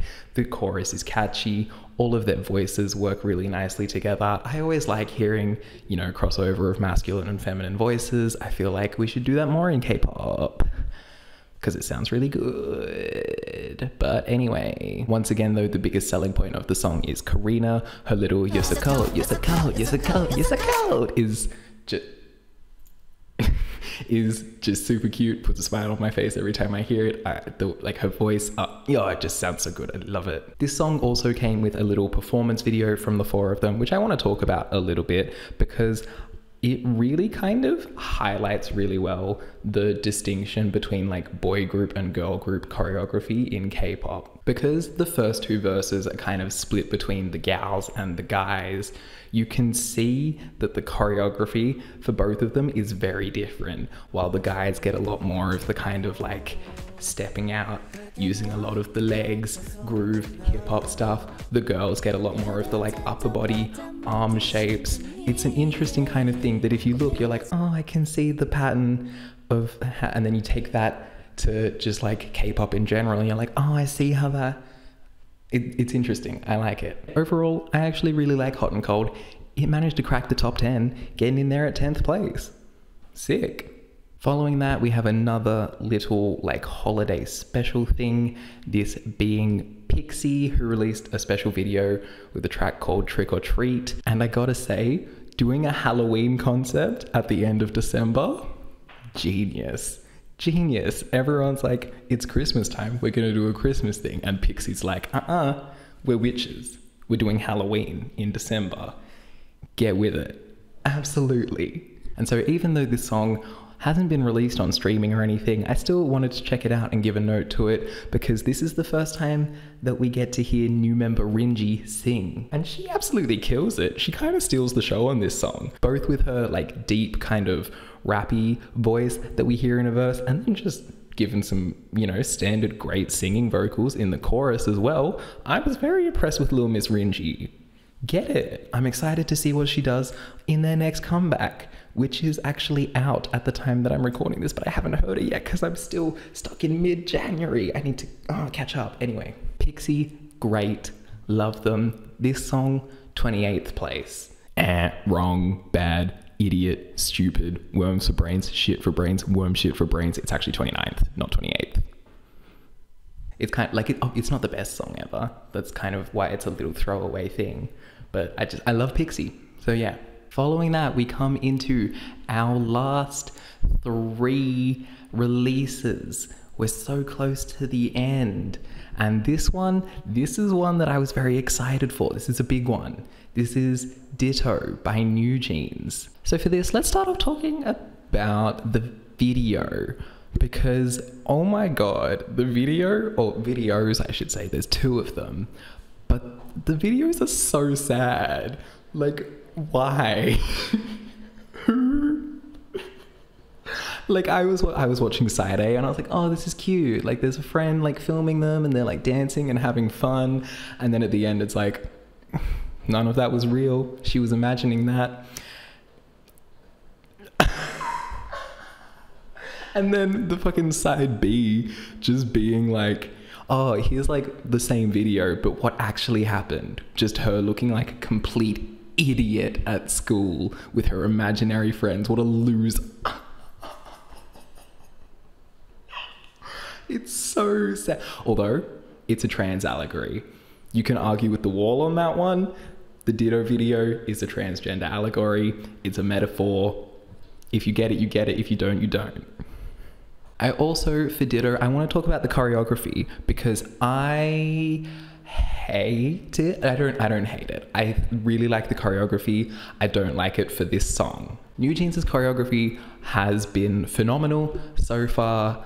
Attention is my favorite K-pop choreography from last year. I love that they're doing like proper hip-hop. That's something that you just don't get in K-pop, but it's so much fun for, you know, me being hip-hop trained, watching and being like, oh my gosh, that's a that, I can name all of these moves, and they're actually like using them properly and doing them pretty well as well, which like most K-pop groups, and especially most K-pop girl groups, really don't get trained in that sort of stuff. So to see them execute it pretty well is Now that being said, for this song it doesn't work, because this is a low-key chill kind of song, and they're doing fucking no,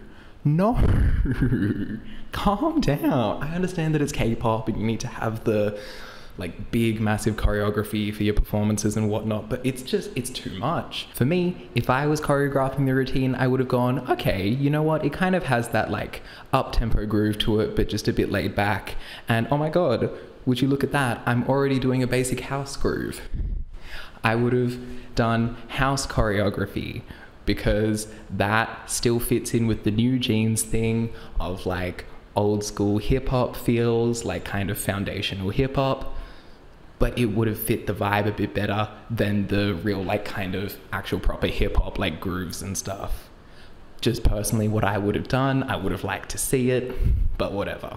But now that I've strung you along for long enough talking about the video and the choreography, let's talk about why the song is in first place. Because it's the best song that I listen to in this Kpop Katchup. It's incredible. It's a perfect pop song. It is 10 out of 10, no notes, perfect pop song. Oh my god, is it a good song.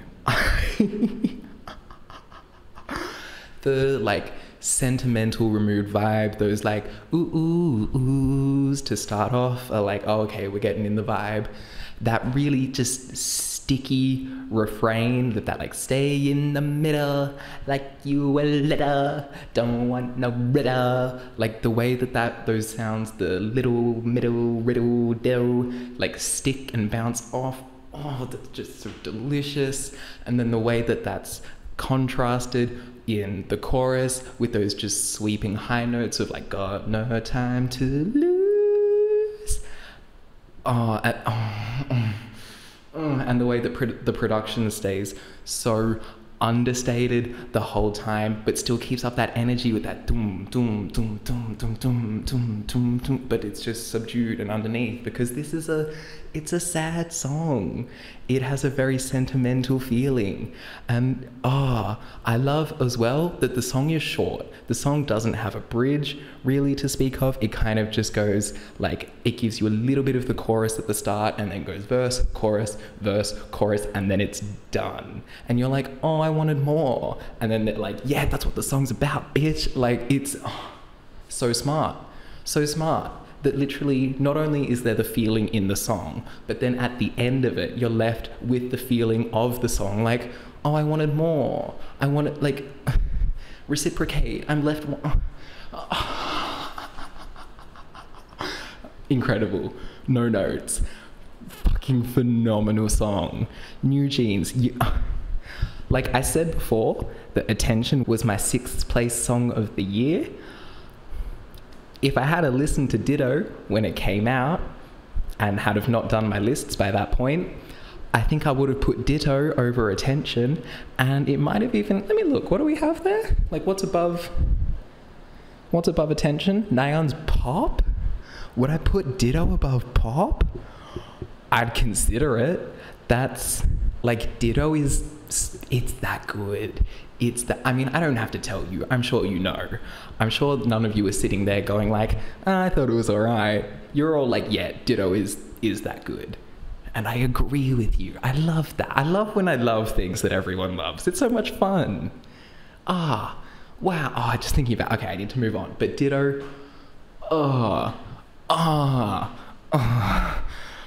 perfect. Moving on.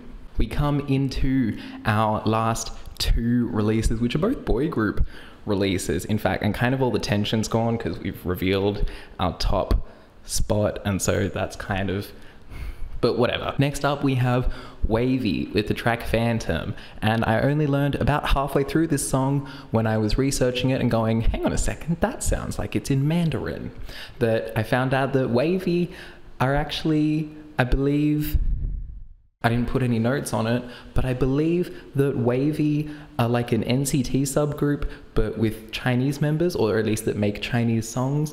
Someone will correct me if I'm wrong, but you know, that's cool. I didn't realize that there was another NCT subunit, but that's a thing. And their song Phantom is fun. I really like the kind of big synth in the chorus. I think the production is all done really well. It has a good energy to it, the song. Yeah, it's good. Not like amazing. It's only there in 26th place, but still, it's not too bad. And then finally, we come to the last song, which you can already see is going to be sitting in there at 6th place, and that is ATEEZ's Halazia. Halazia, Halasia, Halazia, Halazia. Now, you might be wondering, actually no, you probably won't be, but if I were you watching this and I didn't know my rankings, I would be wondering, Jim, why the hell did you put ATEEZ in 6th place? You don't like their music. That's what I thought. That's what I thought too. ATEEZ for me have always been kind of like the biggest example of why I don't really tend to go for boy group stuff as much. It's that very like big and loud and really trying way too hard to be cool and just being like super over dramatic for no reason. And this song is still that. So why do I like it so much?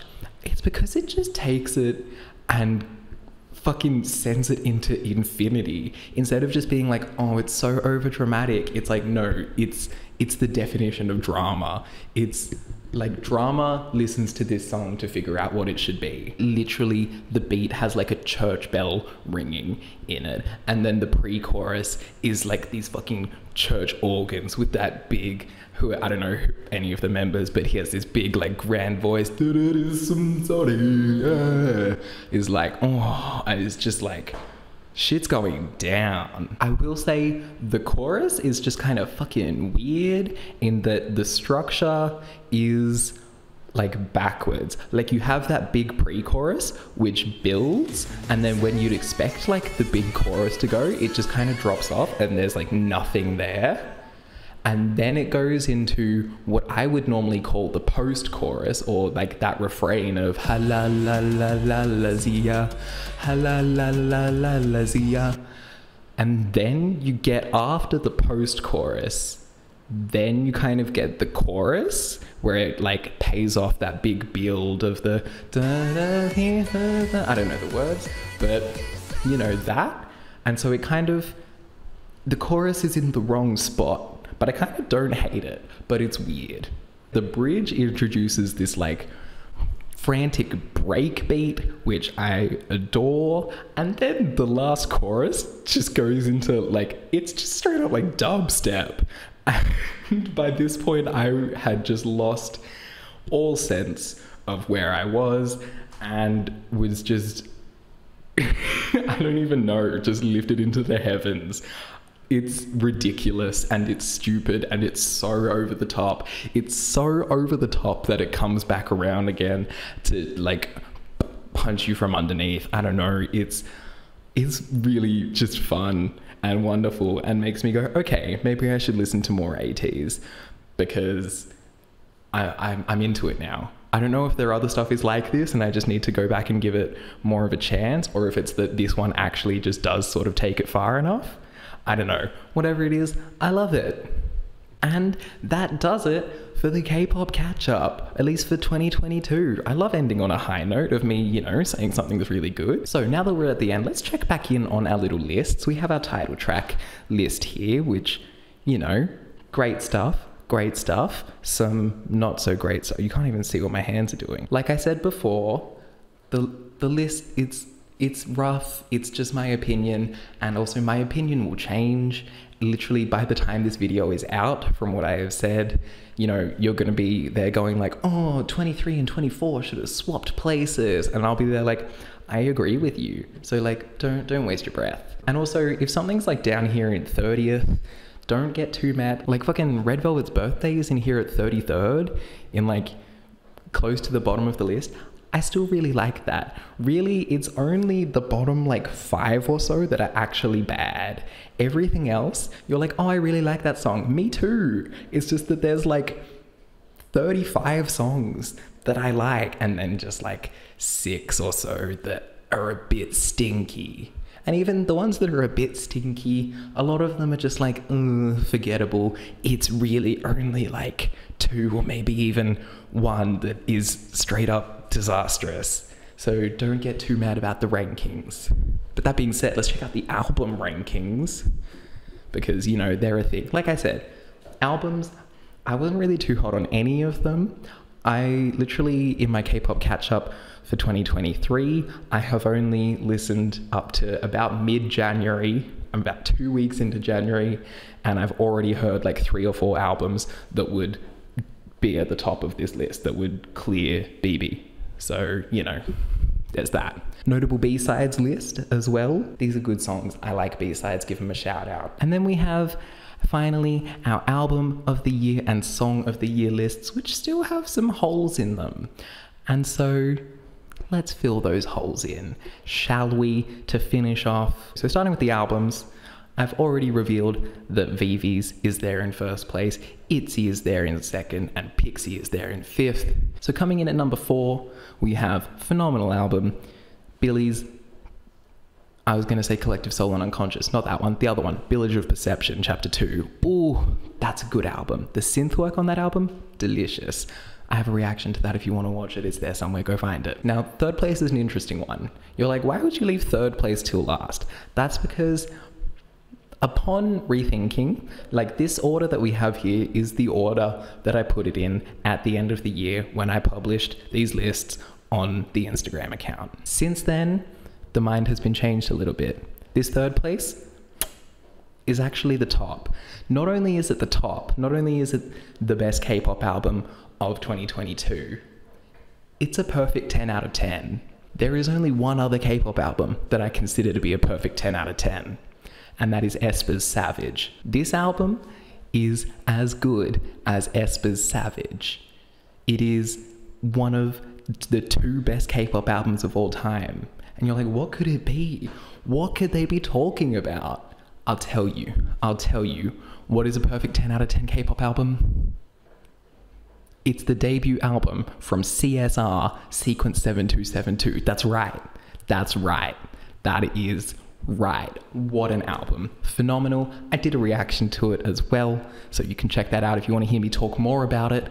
But God, what an album. I just listened to that on repeat. That's why I didn't listen to any K-pop in October, November or December because I was just listening to CSR on repeat. Anyway, we're at the end of the video, and hello, me back for the last time. In all of my further talking about CSR, which I mean is understandable, they're great, but I forgot to reveal the rest of my top songs list. So we left our Song of the Year list looking like this.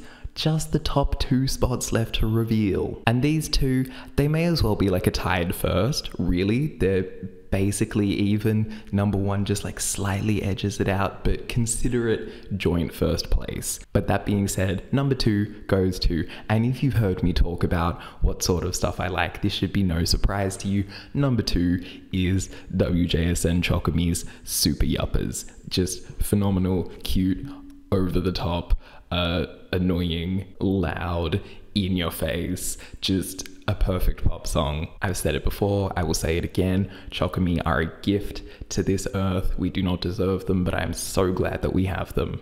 Please come back soon. And then in the number 1 spot, the best K-pop song of the year. What could it be? If you've seen my previous stuff, you might know I've definitely talked about it a couple of times in there. You'd have to be a pretty dedicated Jimothy stan, Jimothy Nater, Jimothy, we'll think of a fan name later, but you'd have to be pretty dedicated to know. But I have talked about it, so it is guessable. But number 1, the best K-pop song of 2022, my number 2 song overall, it's WooA's Catch the Stars. Came out literally in the first week of January, and all year nothing could beat it. It's a song that's so bright and sweet and bubbly and vibrant that it makes me want to cry when I listen to it, which, I don't know, maybe there's something wrong up here, but it's literally just so squishy that it makes me want to cry. And I can't get enough of it. Literally phenomenal. If you missed this song, because I feel like I haven't seen enough people talking about it, go back and listen to it. If you have heard it, you probably know what I'm talking about, or maybe it didn't hit you in the same way that it did me, which, you know, fine. But like those of you who get it, you're like, yeah, of course, absolutely. Yeah, there was never a doubt. It's number 1, but they're like tied, but WooA's number 1. And now we're actually done. Goodbye from me. Now back to Hot Girl Jimothy to do the outro. I've been recording for 2 hours and 40 minutes. Good luck editing, Jimothy. Good luck uploading, and good luck to you watching. If you've made it this far, thank you. You're a real one. I hope it's been enjoyable. I hope that you have enjoyed watching this video. I hope you've got something out of it. If you did like it, if you've watched this for like 2 hours or however long this video is gonna be, the least you can do is click the like button. I know I'm not normally the one for like begging for that, but it's just a nice feeling. Leave a little comment. Tell me how your day was. Subscribe if you want to. That's your prerogative though, you don't have to, But there will be another one of these videos coming probably for the first quarter of 2023. When I finish it, we'll do like a Jan, Feb, March, and then I might just sort of do, like, I would like to get back to doing more regular stuff, but I do have a full-time job, so that makes it kind of tricky. But anyway, I'm kind of just rambling now. The video's done. There will be more stuff in the future of some sort.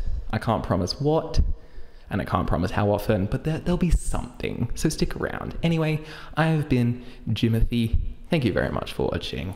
Love you, and I'll see you next time. Bye.